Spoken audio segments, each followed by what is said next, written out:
With your eyes closed, we're going to take another deep breath in and let it go. Let our bodies begin to relax into the chair. Feel those shoulders relaxing off the earlobes. Focusing on that breath coming in as God is, and coming out, I am.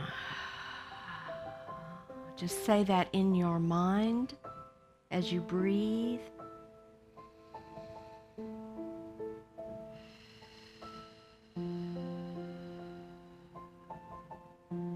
With every breath you take, there's an expansion of your heart space for the love that is there, for the love that is growing as you're focusing on that beautiful breath of God and the truth of who you are. So breathing in and breathing out, it's as if there is a light coming out of your heart space.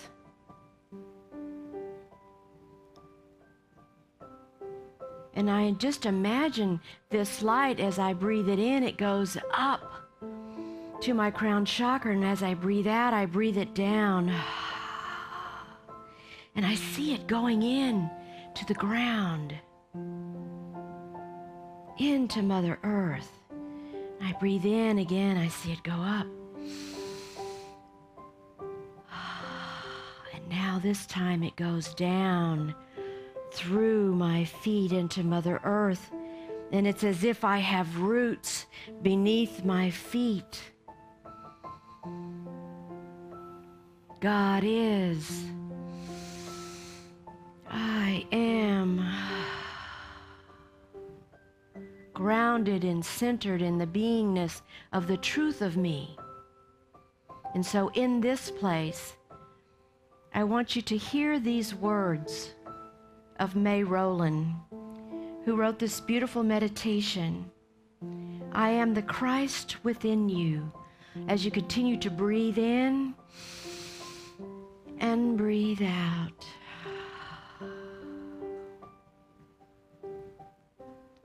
I have been with you from the beginning of time.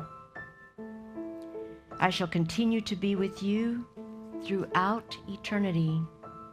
If you will but tune your ear to listen to me, I will guide you safely through every experience of life.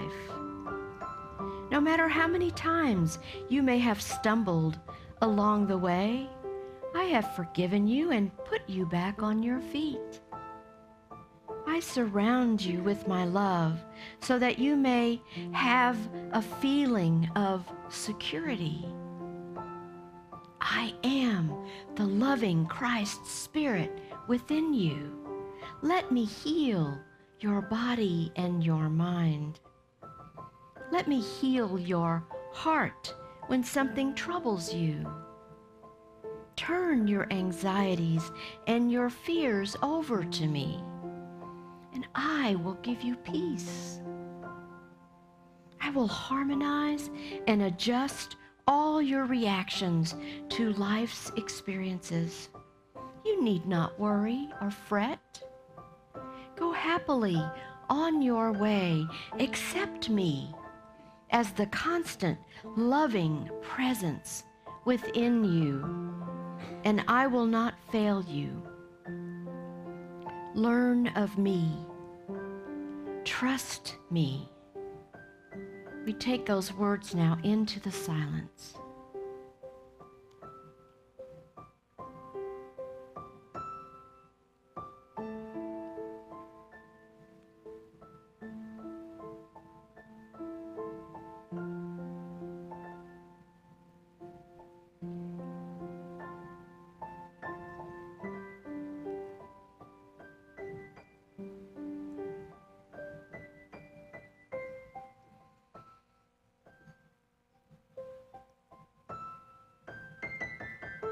You see, there is nothing to fear when we understand the truth of our being, and that God in us is bigger and mightier than any issue, problem,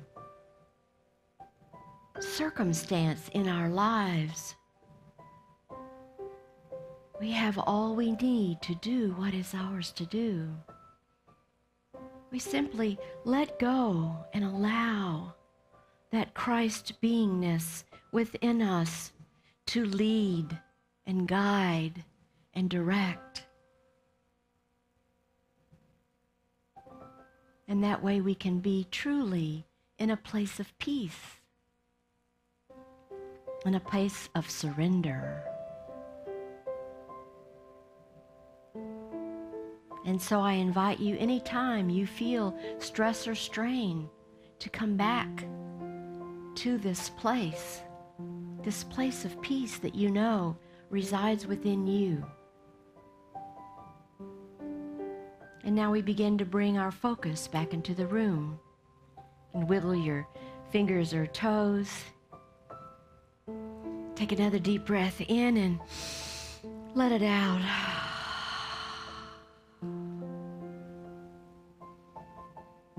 And whenever you're ready, just open your beautiful eyes.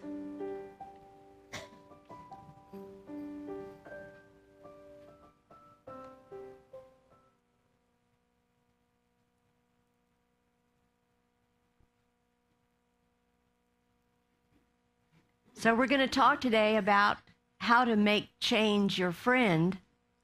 When I was off, I had some time to, go through things and clear out some closets and drawers and things that never get done. And so I was going through my office and I ran across this newsletter that I had clipped and saved since 2007. It was an article.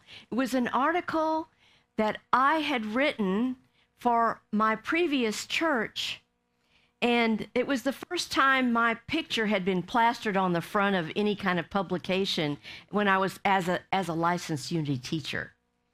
And it's sort of a glamour shot. I brought it if you want to see it. It doesn't even look like me, but I'm just saying it was a time of change within the church because our pioneering ministers of 12 years had resigned and decided to go back to Michigan to care for family. And so we were in transition, and the licensed teachers are kind of looked upon more when, and in a leadership role when your ministers leave the ministry. So there was, there were some waves going on in the church. It was like, woo, it was a little rough there about what was going to happen and who was going to lead and all that. So I was asked to write a letter about change and how do we deal with change. And this article, I titled it, God is with us. And I thought to myself when I pulled that out this, past week or so, I was like, no, God is within us. And I'm thinking to myself, boy, have I grown in consciousness since 2007. I would have changed it a whole lot differently, but I did sort of give a pep talk, and I talked. This is one of the things I said. We all have a responsibility in this transition to be change agents for the good outcome which we seek. That was pretty wise. That was a pretty good thing to say because everybody had a different idea about what it was supposed to look like, right? And what kind of person we were supposed to bring on board. So what followed after that was some more rough seas and all that. But, ultimately, we got the right and perfect minister, and his wife was a licensed Unity teacher. And that church, in the next 10 years, grew exponentially in consciousness and in people. Because we were really holding a vision of what it was we wanted to see happen and go into the next chapter. So our theme this month is let go and let God. And so this is such an important practice. Let's say this affirmation together. I let go and let God guide me to my good. We have to get ourselves out of the way. Now, I don't know who came up with those 4 words. I know Mary Curtis says it all the time. It's her favorite thing. They're like magic words. Because let go and let God expresses one of the most significant truth teachings that we have. In 4 short words, we're given basically the formula of Jesus' life. Because he gave up his personal self, his little self, right? And he lived from the Christed beingness that he was. So he showed us how to do it.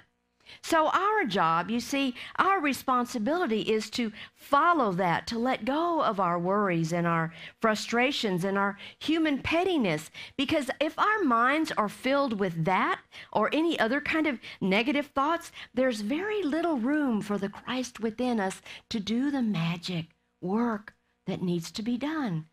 As Vivian said, it is the Christ within who does the work. And so we have to have an open mind and not some mind filled with a lot of negative thoughts. So our 100 Years of Daily Word, I picked one for today, January 30th, 1927. I know.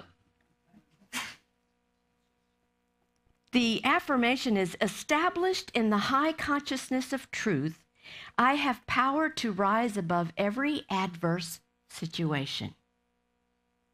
I am now free from every adverse belief which would bind me to limited conditions. I refuse to be tempted to lose the high vision of my supreme mastery. I stand stabilized in the truth of my victory over all circumstances. God in the midst of me shows me the way out of every difficulty. The way of God is my way of victory. God's methods are my methods. Standing in the high pinnacle of truth, I view all things in their proper relationship. There is nothing too gigantic for God to overcome. Nothing that I need to do is too difficult for me to perform. I can do all things through Christ. The truth of God is now made clear to me and reveals just what I should do in every situation. The truth is mighty to release me from every enslaving thought. The truth of God gives me power over all things of my world. Truth points the way for me, and I walk in the freedom of spirit. Wow. Do you like that? And so the scripture from that day, it's a King James version, and I really like the New Revised Standard version of it. But it is 1 Corinthians chapter 10, verse 13. No testing has overtaken you that is not common to everyone. God is faithful, and he will not let you be tested beyond your strength. But with the testing, he will also provide the way out so that you may be able to endure it. Do you get that? Yes. We're never given more than what we can handle, right? We know this. That test is a distraction that's keeping us from using our spiritual principles or using our spiritual practices in our life or getting those tools out of our toolbox. We have a method to escape any of that, any of those tests, trials, or tribulations, temptations, whatever you want to call it. We have that in the way in which we control our thinking about how we're interpreting what's going on in our lives.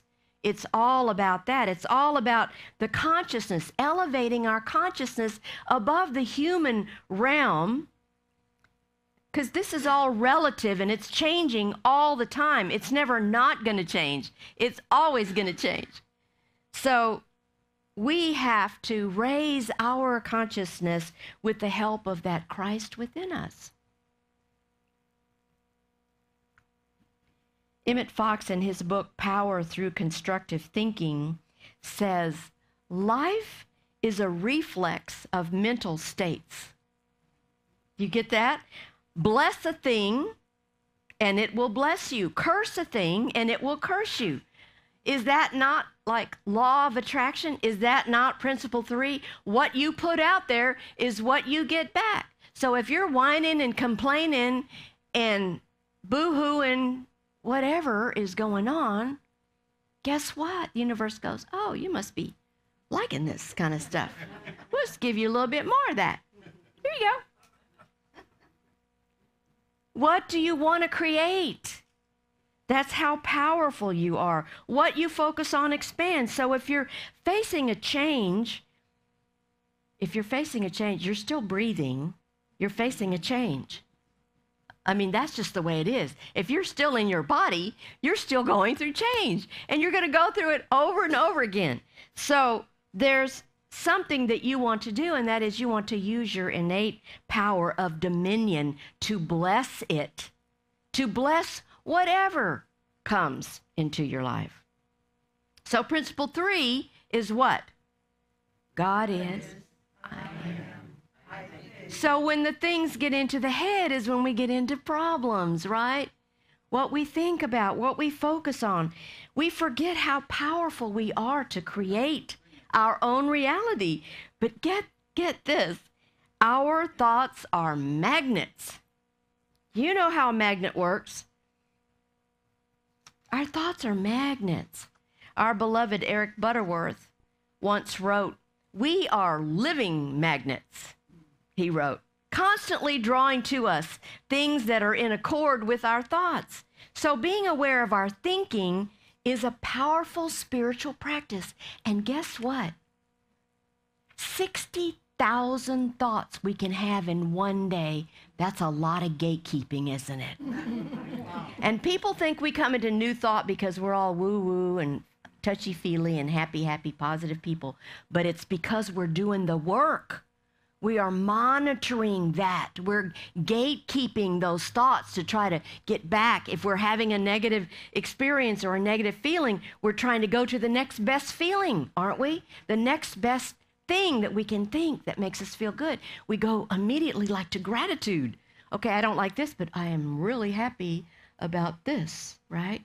We turn it off and on. It sounds exhausting. 60,000 thoughts, right?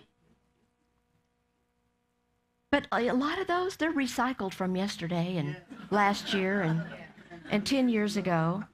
But the idea to be a living magnet is to, instead of dreading change that's coming, you're facing it, you're preparing for it, you're praying about it, and you're believing that what you're seeking is seeking you. This is what you want to experience, because what we're always co-creating. So we want to be conscious about what we're creating. So in that book that we just finished, The Eye of the Storm for Teens, Jane Simmons, Dr. Jane, who wrote it, she tells a story about this Zen monk, and he's on this journey, and he has to follow this river to get to the place, his destination. He has to follow this river. But all of a sudden, the river starts raging and coming out over the banks, and it's coming right up to him. And the next thing you know is just envelops him and carries him in this raging river, and he's struggling to get back over to the side. He's struggling and struggling, and he can't do it. It's just too strong. And then he just lets go, and he floats. And guess what? It deposits him in the center of the city that was his destination.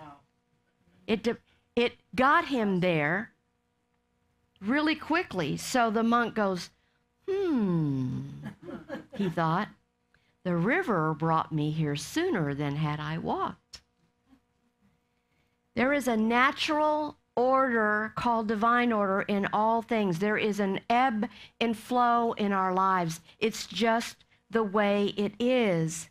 And we have a choice to choose a worldview where the universe has our back and not the other way around, that everyone is here to give us static or trouble or whatever. Everybody is here to teach us lessons. You know this. So we all have a worldview of how we see things. Our perspectives and our expectations need to be deliberate. They need to be conscious choices that we're making. Because if they're not, then they're unconscious thoughts, right? We have an unconscious view, and then what it is, our worldview becomes that of what our parents think, what our neighbors think, what we see on TV. It's somebody else's worldview. And it's like your default. You're just going back to that. You're not having an original intention for what you want to create. It's about like people who we hang out with. That becomes your worldview. So when we live from that perspective, then we have a tendency, when we're in that unconscious worldview of that, it's like, oh, this is just the way it is, This is how life is. Life's just doing it to me. No, that's your worldview, you see? That's you being a victim. That's you not being in the truth of who you are. In life is what you focus on. So the good news is we have a choice. We can choose to slow down, and we can reflect on what is it that we really believe? What do we know to be true? And then we can open up to new possibilities to see the world in a different way. We can simply, get this, turn over a new leaf. It's that simple. Change your thinking, change your perspective, change your life. So we can turn that negative thinking and turn around to realize that all change is an opportunity for good in a way that we never maybe would have expected it. So you can start by making a list. After you have a time of reflection, you could start by making a list of those things those beliefs that you're holding on to that really no longer serve you.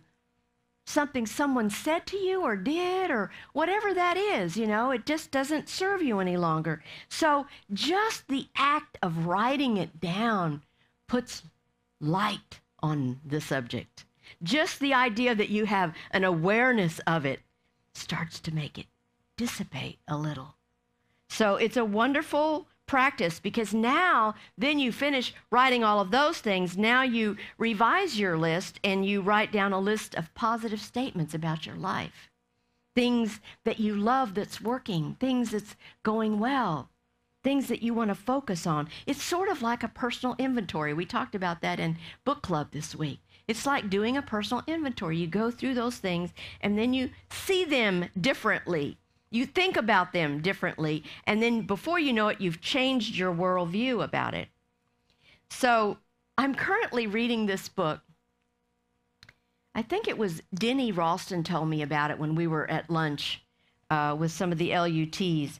It's called The Book of Mastery. It's by Paul Selig, and there's all kinds of wisdom in there. There's 3. It's like a trilogy. It's a channeled book. They say it's one of the best ones since Course in Miracles. And so anyway, there was this phrase that just like jumped out at me. It was like, it has to be in the sermon. So here it is. As I know who I am, I see the world with new eyes.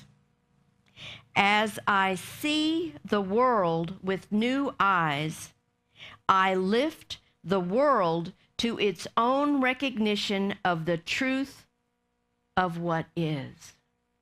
You see, that's our purpose. That is our purpose. We are here to be God in expression, to be that God consciousness, to hold that, live from that Christed beingness within us, to hold that. And then as we do that, as we know who we are, we're powerful beings. People see it in us. They want to know what we know that they don't know. And we begin to lift the consciousness of the planet. Now, a lot of us don't like change. I had a 9 o'clock board meeting this week, and I didn't like it when the treasurer quit for the region, because I'm like, oh my God, you've only been doing it for 6 months. And the little monkey mind starts going and down this little rabbit trail of like, oh, no. going to do? And so, change is change. It's just change. It's going to happen. Things are going to happen. We don't have to always like it. But unless we want to spend our lives constantly disappointed, we have to begin to accept that on some level, change is going to happen regularly in our lives. It just is. It's part of living. It's part of being on earth and having these earth lessons. So just the recognition of that, just knowing that it's going to come anyway, you might as well just be okay with it. Go with the flow, right? Sometimes we get to that place where we're telling anybody and everybody that we can get a hold of about the change we don't like. I caught myself this week telling that story 2 or 3 times, to anybody that would listen. Oh my God, what are we gonna do? So whether it's a reorganization at work or whether it's a loving, someone in your family moving far away, or it's a new business moving in your neighborhood that you didn't like, any of these things that we dwell on and have negative energy toward prolongs our mental and emotional anguish. You see, it hurts no one but us. We're the ones that end up having an issue with it.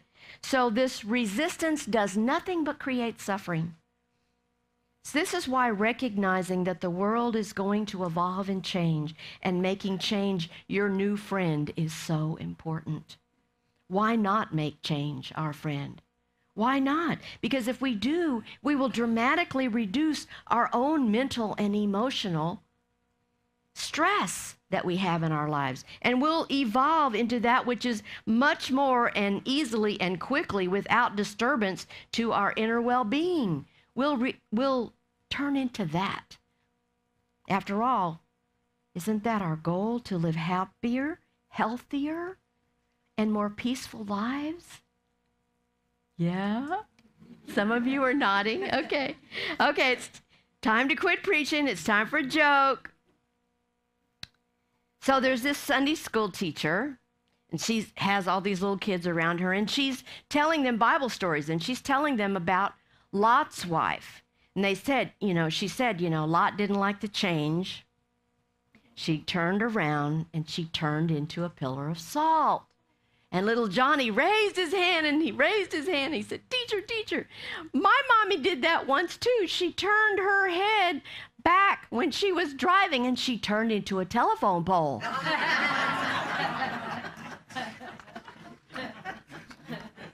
Not exactly the same thing, but sort of. So the closing is today is from a Unity email that I received in my inbox that I thought was just perfect for today. It's from Reverend Christine Garza. Today, I am open to change as the renovation and movement of life. I remember that change in my life is a normal, sacred process of creation. It is like the changing of the seasons that calls for shedding, resting, patience, restoring, and blooming. It says in Ecclesiastes 3:1, "For everything there is a season, a time for every matter under heaven. Now is my time for change. Change is for me. I embrace the newness of life as I relax into spirit. And I heed that which in me is calling for transformation. I let go of fear and limitation as I become curious about the gifts and blessings that may come with the change. I allow for that which is in me is calling to be birthed into being. I affirm I am the strength of God as I embody my new season of living and loving. And so it is, and so we allow it to be. Amen." Amen. Namaste.